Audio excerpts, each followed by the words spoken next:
rather than getting rid of things like newspapers and so on, that I was just letting them build up and not disposing of them properly. Pile them up in one corner, then when the one corner was full, pile them up in another corner, and in 2 or 3 rooms of the house. Obviously, if I'd continued to do so, it would have filled the house with them, and you wouldn't have been able to move about. Eventually, I was just piling them up. Basically, I was ignoring the day-to-day sort of running of things, keeping things tidy and so on, getting things repaired. If things broke and needed repairing, I wasn't asking people to the house to let people in to actually repair them, because I was ashamed of the what they'd find when they came here. I couldn't see a way out. I was living on my own, not have many, if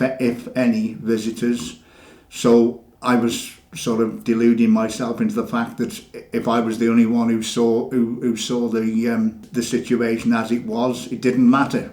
And basically I was sort of existing rather than having a decent quality of life. I was buying pre-packed cold meats or whatever that didn't need cooking. I wasn't having anything hot, not quality of life really. It's barely surviving, yeah. That was my biggest worry facing eviction, because I've lived at the property all my life, where it was my parents' home. Since they died many years ago, I've lived here on my own. If you just let things build up and you don't throw anything out, I suppose there isn't anything else that you could call it other than hoarding, is there? In my own case, I got to the stage where I needed somebody else to actually take things out of my hands and start the process of clearing up the mess I created for myself. Every time I came to think about something that needed repairing or whatever, I was just sort of going round in circles. A gas cooker which serviced each year, it was so old. The last time that a service engineer from Mears and Mosses came out to service it, put a sticker on it that it's not to be used, and disconnected it from the gas supply. I hadn't got any heating in the house because the boiler had stopped working, and that again was the same as the gas cooker. They couldn't repair it, so it needed a new boiler, and I'd sort of made excuses sort of to put them off actually doing what was needed. So basically I hadn't got any heating in the house. You were worried about that if I left a heater on overnight or something, catch fire without me being aware of it.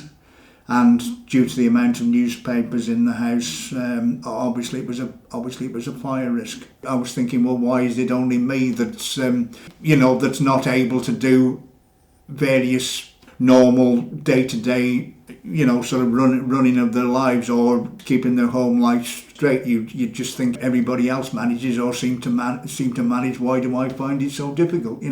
The things that have happened wouldn't have happened, that I would have just been evicted from the property, and that was because of my situation. That was obviously the last thing I wanted to happen, because I've lived here all my life. I've always been happy living here, and I hope to continue. Probably built up over the last 15 years or so, something like that. I can't say any specific reason. I've never particularly been friendly with lots of people and so on, and basically roughly 15 years ago, after the death of the last sort of close relation I had, which was an uncle, I was sort of only particularly close to parents, grandparents, and my uncle. And then after he died, I took the way out of thinking, well, that's it. I won't be close to anybody now, and that's just the way it is, and you've just got to accept it.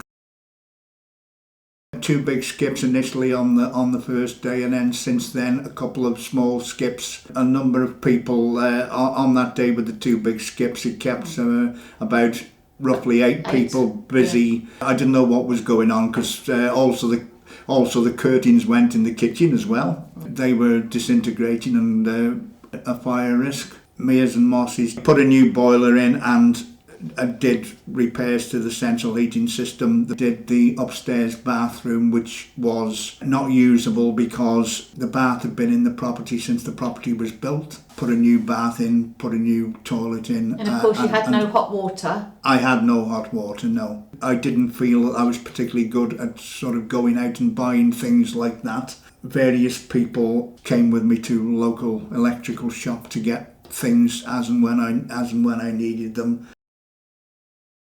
I didn't realise that anybody took an interest like that. I didn't think that people in the position that I was in at the time had help from anybody. I'm very grateful for the fact that Gillian and Laura both did. Obviously, as you can probably tell, initially I wasn't sure what I was letting myself in for. The training must have had some effect. I've been able to manage the fact that other people are interested in me, and it's no good just sort of just thinking, well, I exist. I'm obviously not. I don't sort of get involved in sort of social situations very much. You can't actually exist. You have to have some interaction with other people because it's not a very nice existence if you don't have some contact with if you try to cut off all contact with other people. One of the ladies that I worked with came in one day to have a look at my new washing machine and show me how to work it properly, and then tell me what powder and things like that I needed. Just a few months ago, I would have done anything to avoid